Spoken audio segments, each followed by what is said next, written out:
Yes. DQ74, talk about Korea. Yes, okay. All right, let's do it. You ready? Alrighty, 1, 2, 3. Hey guys, welcome back to the culcom question podcast, the daily question podcast. I'm Jeff. I'm Meredith. Okay, and what we're going to do is we're going to look at some of the questions and topics that you normally discuss at a culcom. What's our topic today, Meredith? Today we are talking about Korea. Oh, really? Yeah. Okay. I know that, dude. So let's listen to our opinions about Korea. Okay, number one. What comes to mind when you think about South Korea? Kimchi. Kimchi. Yeah, Samsung. So, Hyundai. Yeah. And Blackpink. Blackpink. Yeah, so K-pop, K-pop movies. Yeah, so yeah, Parasite. I think. How long have you been in Korea? 17 years. So yeah, I'm at 17 as well. Whoa, So you came in 2007? I came in 2006, but then I left for 1 year. So it's I came at World Cup 2006. So I've been in the country for a long time. So I think because we don't have that fresh view. But yeah, kimchi. No, but what else would you think? I think the big parks. They have lots of big parks. So yeah, but I would say the question says, what do you think about South Korea? I mean, it's a really big question, though. But most people I guess the first thing when I was fresh, South Korea, North Korea would be the first thing coming to mind too. Oh yes, that's true. Yeah. Or war. Yeah, Think war. about war. Because also a lot of people still back home ask me, oh, which Korea are you in? Like, why would you ask that? Yeah. Yeah, obviously, the good one. Okay. Can you read So numbers? let's tell us about your favorite Korean cuisine, and do you find it most interesting or delicious? Okay. Well, if it's your favorite, yeah, you find it delicious. So which one would you find? Okay, I guess there could be two, like the Okay. most delicious one and the most interesting one. Okay.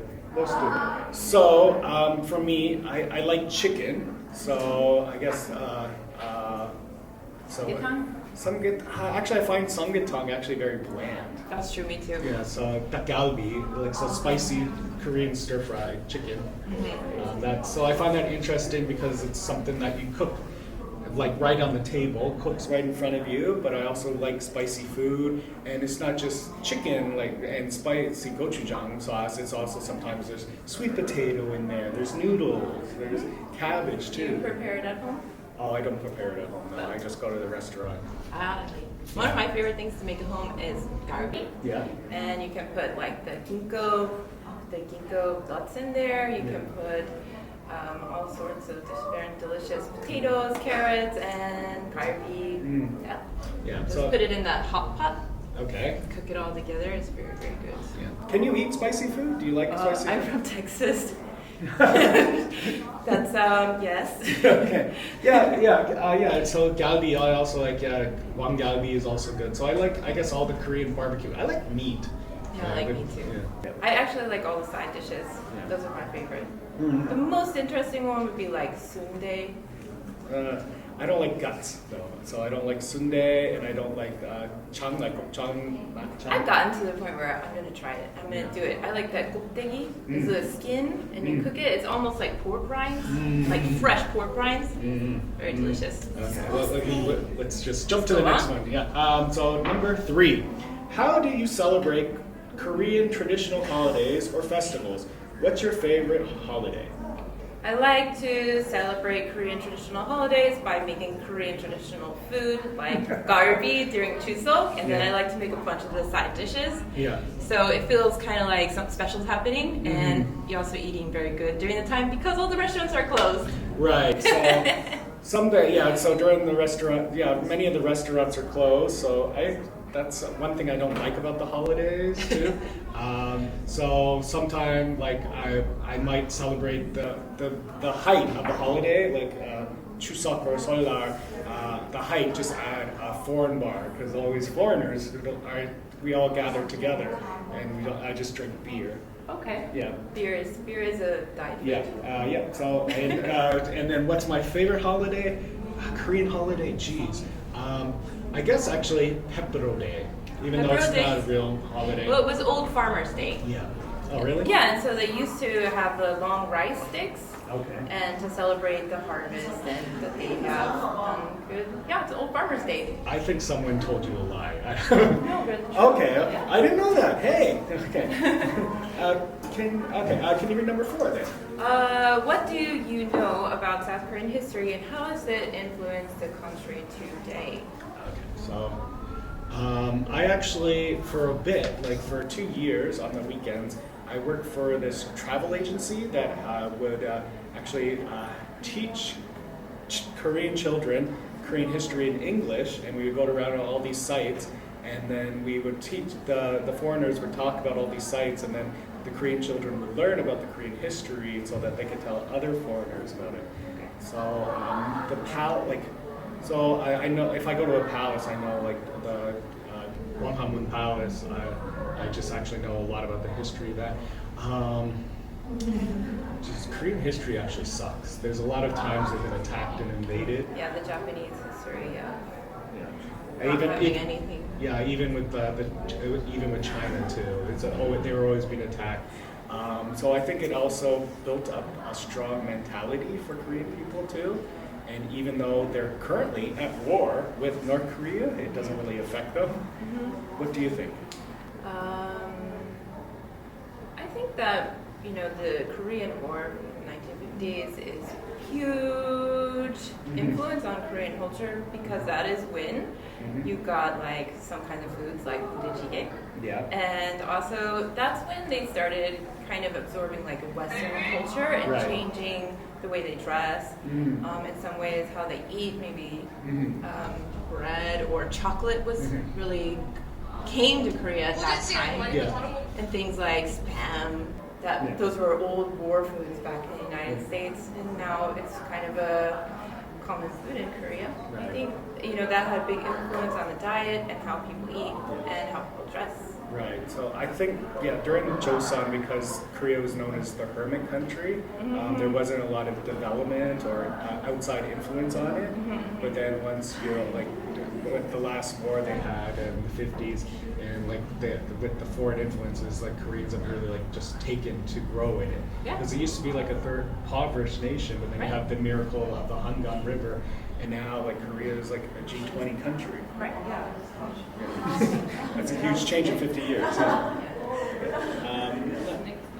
Number 5. Yeah. Yeah. What are some unique customs or traditions in Korea that intrigue you the most? Sorry.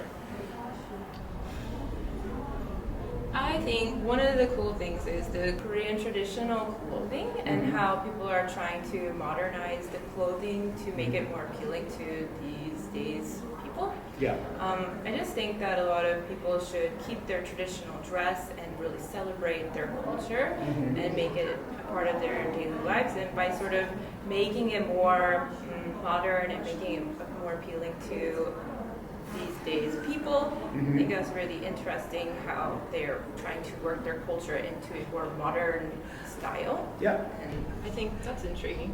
So you were talking about the hanbok. I actually think the female hanbok is very attractive, and actually I get excited when I see maybe in America there's some Korean celebrity that's wearing a hanbok at a big press thing. I'm like, wow, oh my god, that's so cool, and what a beautiful dress. Now the man's hanbok, I think it needs a little bit of work.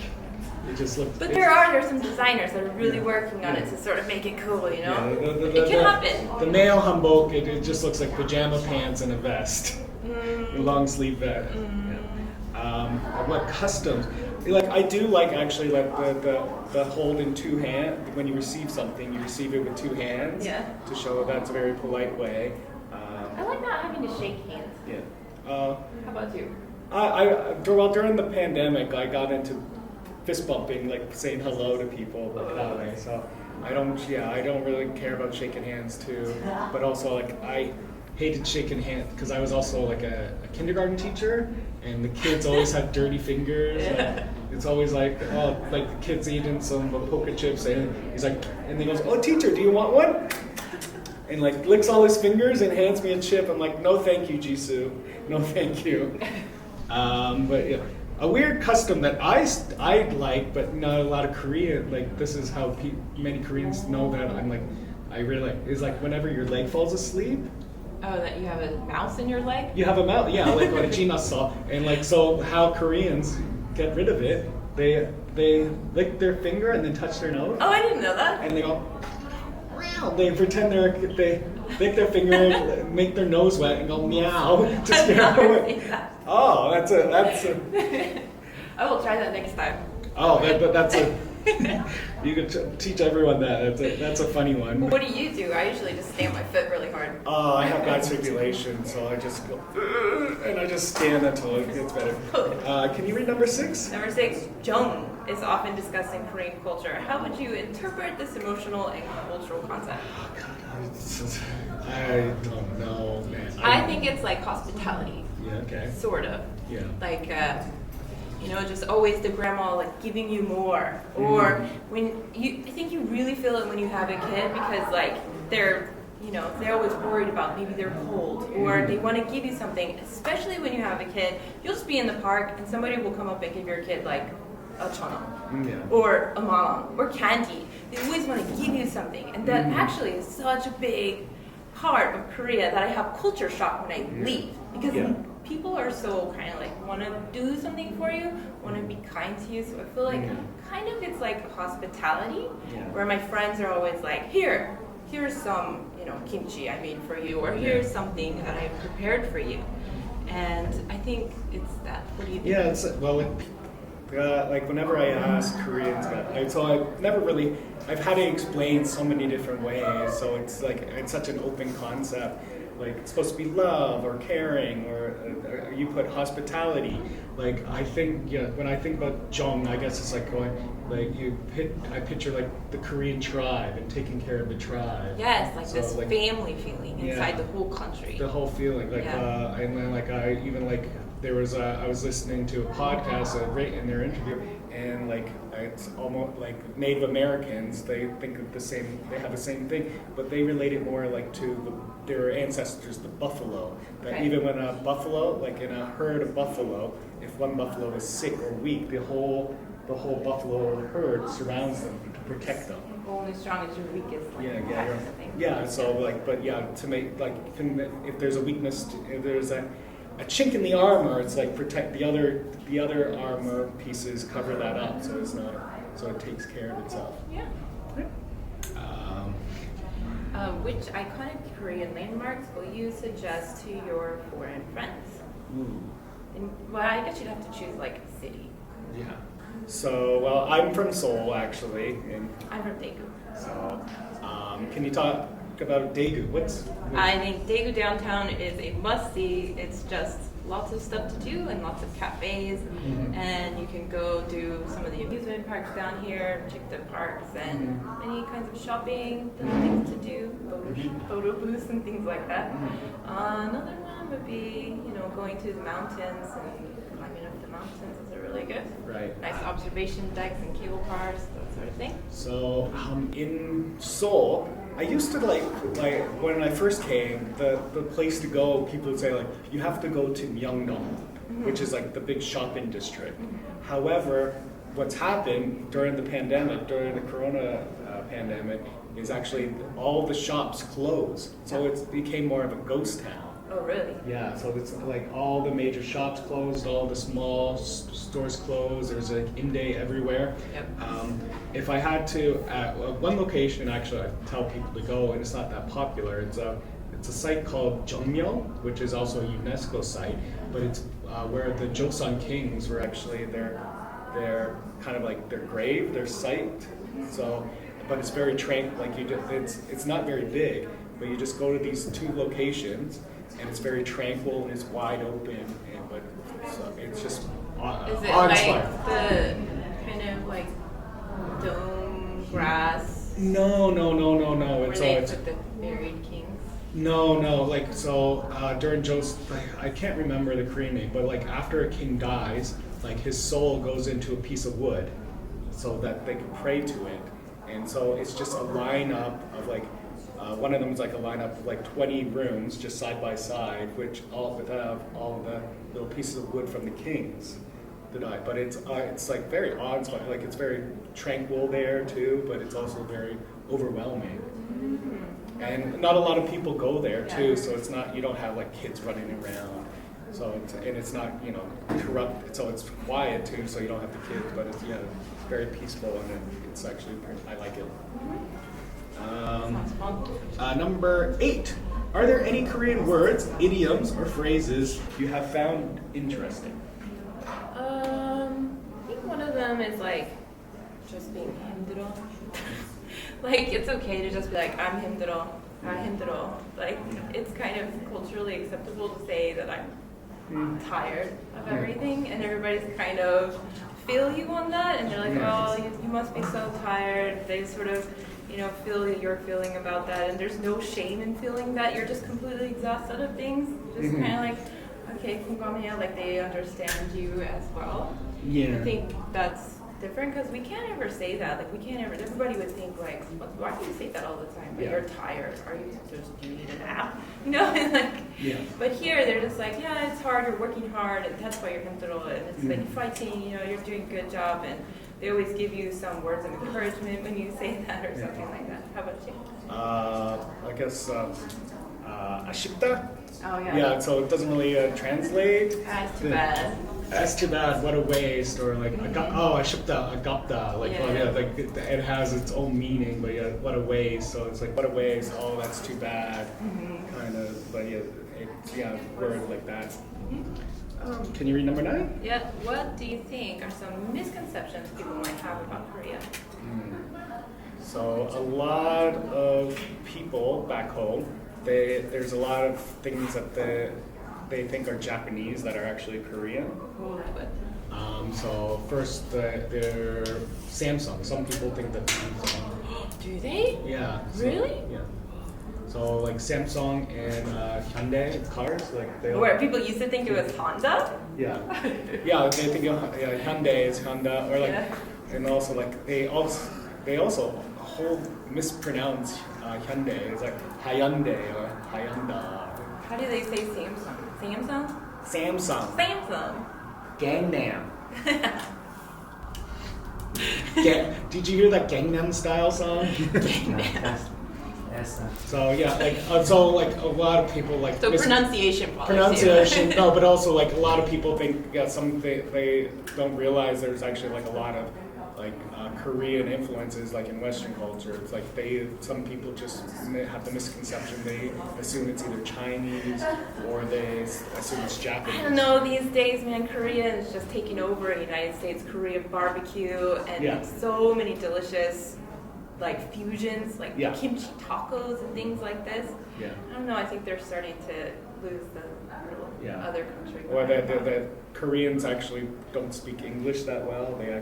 They actually speak very, like a lot of second language English speakers, like a lot of Koreans actually have a better accent than natives. They do. Speaking English very good. Do you think there's any other misconceptions? Misconception that people might have, but you would be living in North Korea would definitely be Yeah. a misconception that people usually have. Yeah. Okay, and our last question. K-pop has gained immense popularity worldwide. What do you think about it? I think it's a really, because one of the reasons the United States is so popular is because of Hollywood and because of their music. And so this is a really great way for Korea to share its culture and to get people interested in Korea is through K-pop. I think K-pop has a very great impact on other people around the world, and also getting people interested in Korean culture, Korean life, Korean food, Korean language, and maybe even making it easier for Koreans to travel around the world because people are already excited to meet them. They're so familiar with the music, and just I think it's great. And I think because K-pop mixes English and Korean, it's just very fun for other people to listen to because they get to learn the foreign language, plus they get to know the lyrics that they're already familiar with in English. So I think it's very strange that now like K-pop is actually just eclipsed regular pop. Oh, yeah. There's no more regular pop music anymore. All like the English boy groups and girl groups have all disappeared, and the world has just accepted K-pop as the new pop music. And the dancing. And the dancing. Yeah. Yeah, totally. Well, that wraps up the topic of Korea. Thank you guys once again for listening. If you have any questions, you could just actually search in Instagram. Just type in culcom, and you can find the local culcom near you. Okay.